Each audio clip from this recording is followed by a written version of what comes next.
on the solemnity of our Holy Father Francis. The readings of today's Mass indicate who he was and the call that the Lord gave him. For in our first reading from the book of Sirach, the Lord says to us,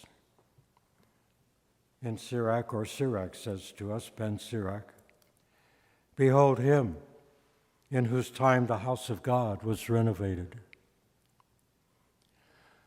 And, as you surely recall, this refers to the call that Francis heard as he prayed in the church of San Damiano. This refers to the call that Jesus gave him. Francis was praying for that now famous San Damiano crucifix in the crumbling church of San Damiano.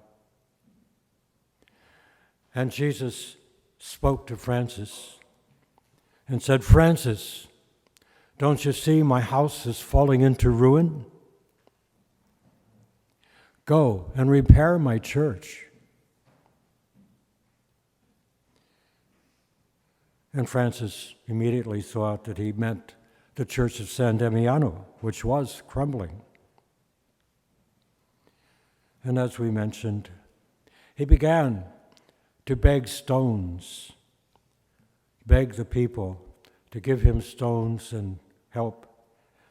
And he did repair San Damiano. And then he repaired the Porciuncola, and later the church of San Giorgio. And then he began to realize that the Lord was calling him not just to repair those churches, but that those churches were a symbol of the whole church of God, the church of Jesus, made up of living stones like you and me. Each of us are called to be living stones in the church of God, the temple of God, in whom God the Father, Son, and Holy Spirit dwell. And so Ben Sirach goes on to say, in his time the reservoir was dug, the pool with a vastness like the seas. In other words, Francis brought a fullness to the church that had not been there before.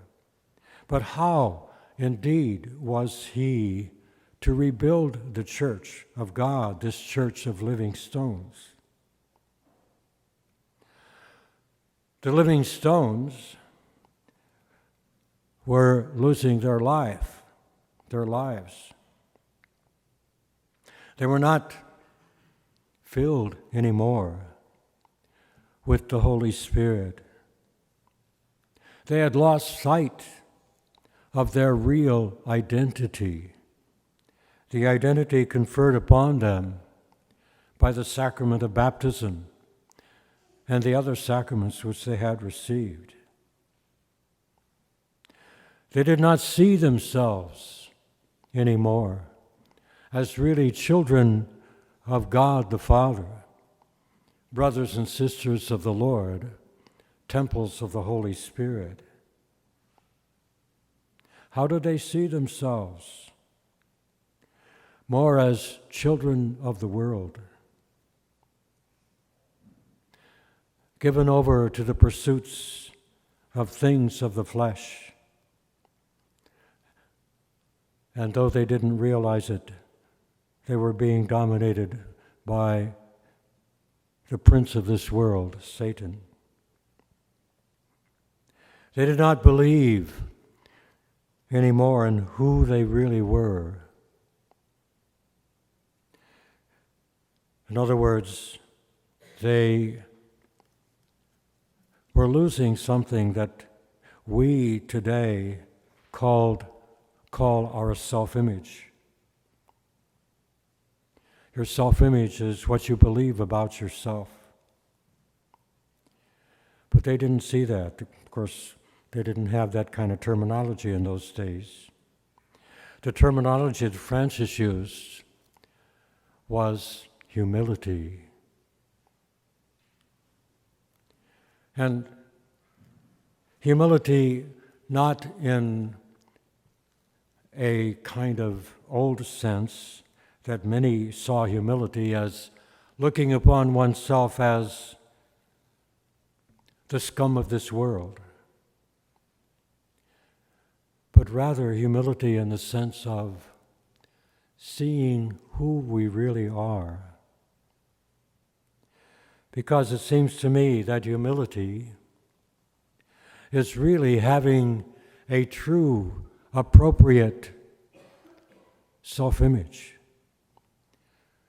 In other words, to believe about oneself what God wants you to believe. Your self-image consists, as I say, in what you believe about yourself.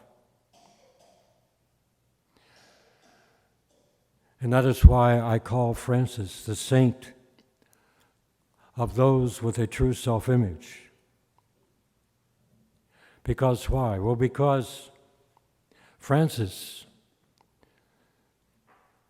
prayed to God. Francis would spend whole nights in prayer, praying a very simple little prayer. Lord, who are you? Lord, who am I? We know this because Blessed Bernard of Quintavalle, a wealthy businessman who was very impressed with Francis, invited him to dinner one night, and afterwards gave Francis a place in his own bedroom and pretended to fall asleep because he wanted to see what Francis would do. And when Francis thought that Bernard was asleep, he began to pray in whispers. Lord, who are you? Lord, who am I? And that was a little prayer that he prayed all night long. We have Blessed Bernard's testimony to this. So if Francis spent the whole night praying that little simple prayer, we can believe that he prayed it very often. He wanted to know who God is.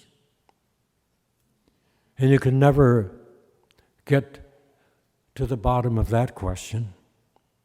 There will always be more to know about who God is, more to experience the true identity of God, but also to experience more and more who we are, to really know who we are in Christ's eyes. In other words, to develop a true, authentic, appropriate self-image, terminology that did not exist in those days. But basically that's what it was. And this was the call of Francis. Francis, go repair my church. Don't you see it's falling into ruin? It was falling into ruin because people did not have an authentic, true Christian Catholic self-image. They did not believe in the identity that they had received from Jesus in baptism and the other sacraments. And so therefore, they were not living as true, authentic Christians. You live according to your self-image. Many years ago, when I was attending Marquette University, before I was ordained a priest. I had a wonderful course from the head of the psychology department, Dr. Leroy Walk, who was a practicing clinical psychologist.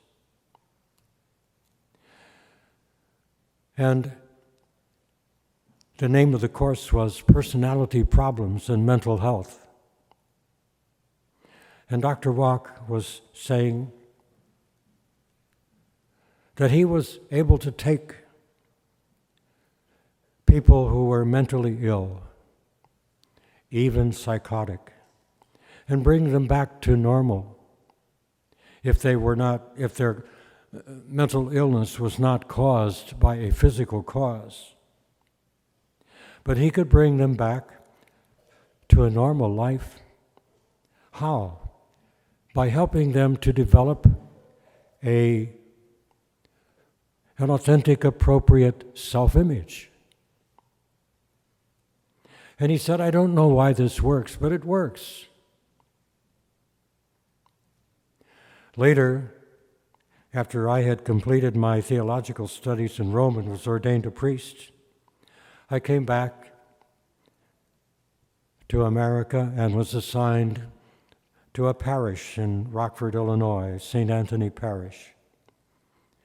And while there, at a bookstore, I think, I ran across another book, or a book, I should say, about self-image. It was called Psychocybernetics. It was written by a doctor who was not a psychologist, but who was a plastic surgeon. And Dr. Maltz, Maxwell Maltz was his name, discovered that as he would, by his surgery, give people a brand new face, that within 3 weeks they would undergo a radical change in personality. And he wondered about it. And this happened, he said, in 75% of the cases. 25% did not change. But in 75% of the people who had a radical change in physical appearance, they would undergo a radical change in personality. And he made a study of it, and he discovered, well, why did they change? Why did the personality change? The personality changed because the person had developed a new self-image. And so look at the power of a self-image. One's self-image, in other words, what you believe about yourself, controls your feelings, your thoughts, your words, your actions, your tendencies even. How important is your self-image? And I read that book and I said, wow. Well, who knows what I should be believing about myself? One person knows, and that's Jesus. Jesus knows what I should be believing about myself. I need to go to Jesus, like Francis, and say, Lord, who are you? Lord, who am I? What should my self-image be? What should I be believing about myself? Jesus is the one who gives us the answer to that question. And that was the vocation of Francis, even though he did not know that terminology in those days. His mission, his vocation, was to develop his own self-image according to the pattern that Jesus would give him. To believe about himself what Jesus wanted him to believe about himself. And then he was to go out and help all of these other living stones who were losing their life in the Spirit, and help them begin to believe again in who they are in Christ. This is how he was to repair the Church of Christ, helping people to develop what we today would call an appropriate self-image. Francis didn't call it that. He called it helping them to be humble. Because if you look at it, humility really means that you have a true, authentic self-image. You really believe about yourself what God wants you to believe, like our Blessed Mother. Humility does not mean putting yourself down. It means discovering who you are. Mary knew who she was. In her Magnificat, she said and prayed to God and sang to God, "He who is mighty has done great things for me, and holy is his name." Mary did not put herself down. She knew her greatness, but she didn't take any credit for it. She gave all the credit to God. He who is mighty has done great things for me. She had a true and perfect self-image, though she didn't call it that. That's a modern term. But she said, "The Lord has regard for the humility of his handmaid." She used the terminology that Francis later would use. The life of the Friars Minor, he writes in his first rule, consists in this: poverty, humility, and the holy gospel of our Lord Jesus Christ. So humility. But the other aspect of Francis' life and call was poverty. Why poverty? Poverty is that wonderful virtue that enables us to let go of all of the distractions of this world, that keep us from appreciating what is truly important, what is truly authentic. Poverty enables us to begin to appreciate who God is, who we are,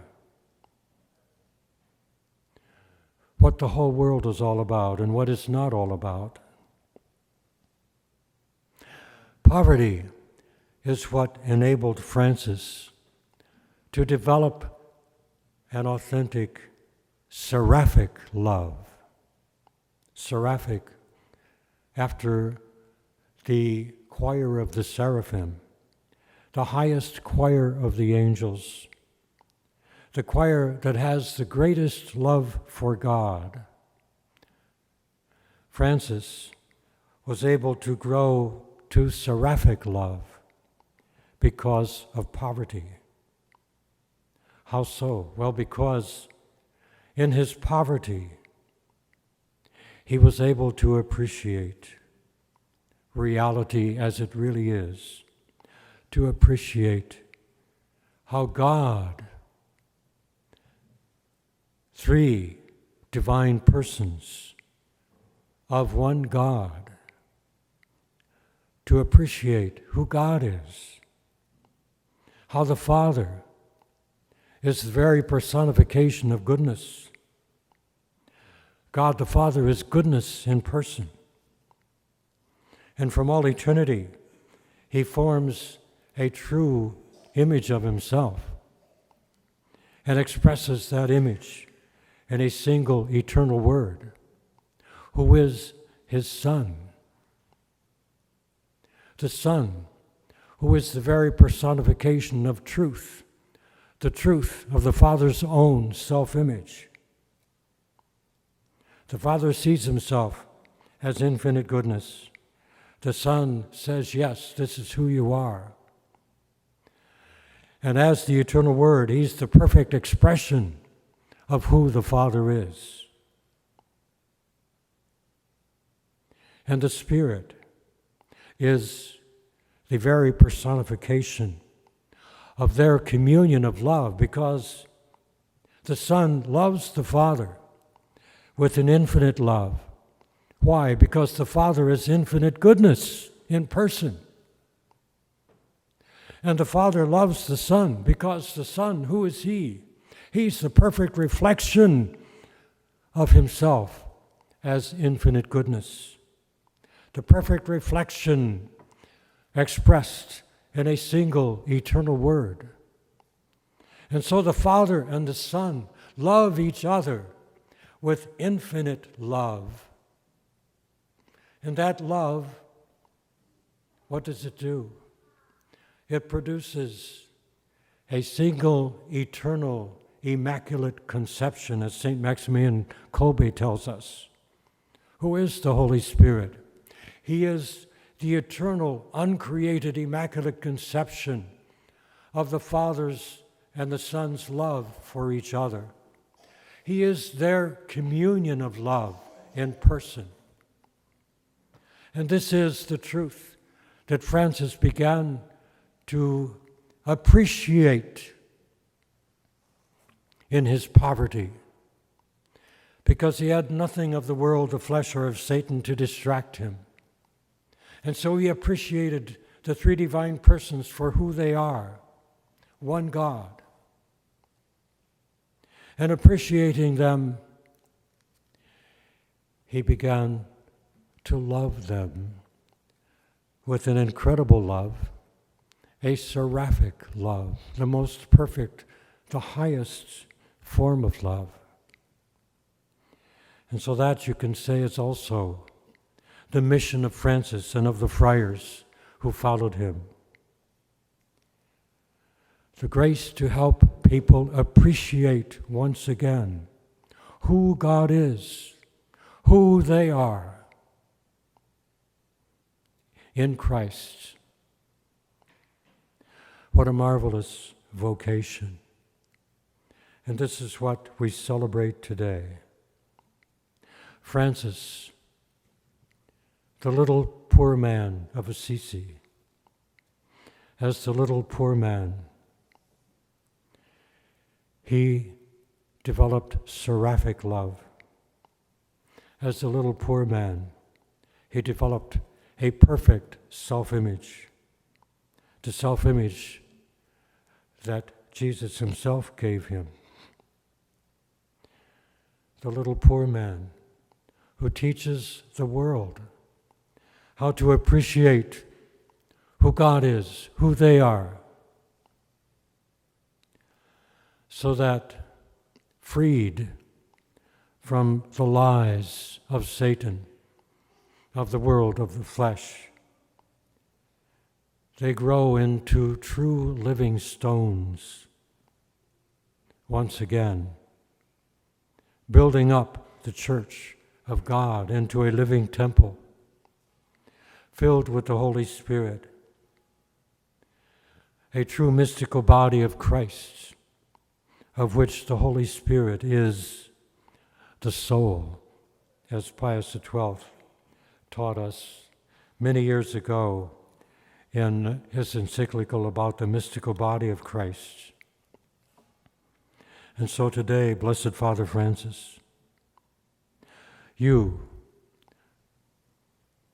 who prayed so fervently to know who you were and whom God enlightened to know who you are, pray for us that we too will get to know and to appreciate who God is and who we are, who each other, our brothers and sisters, are, so that we too, like you, will develop true, authentic, appropriate self-images. Self-images that enable us, that will enable us to see the true identity we have received from Jesus, from God the Father and the Holy Spirit, in baptism, in confirmation, in the rite of reconciliation, in the Eucharistic mysteries, and seeing and believing in who we are, that we will grow into the living stones that make up the Church of Jesus. Help us, Father Francis, because you are the saint of those, you are the patron saint of those who have true, authentic self-images as Christians, Catholic Christians. Help us to let go of the false beliefs about ourselves that hold us back, and to believe the truth about ourselves, who we truly are in Christ, who we truly are as the mystical body of Christ. Help us to let go of the lies of the world, the flesh, and Satan, and to grow in the truth that you are, Lord Jesus. Help us to grow in you, to be the living stones of your church, in whom you, the Father and the Spirit, dwell and live and transform us into the mystical, your mystical body, to know and to appreciate who your Blessed Mother is, who your Virgin Father, St. Joseph, is, to realize that we, the Church, are the extended family of the Holy Family, Jesus, Mary, and Joseph, who in turn are the perfect image of the Holy Trinity, Father, Son, and Holy Spirit. Help us, Lord Jesus, through the intercession of St. Francis and our Blessed Mother and St. Joseph, to grow into that identity you have given us in the sacraments, to grow true, perfect, authentic self-images that help us to believe, to feel, to think, to speak, to act as the true, authentic Christians and members of your body we are called to be. Amen. In the name of the Father, and of the Son, and of the Holy Spirit.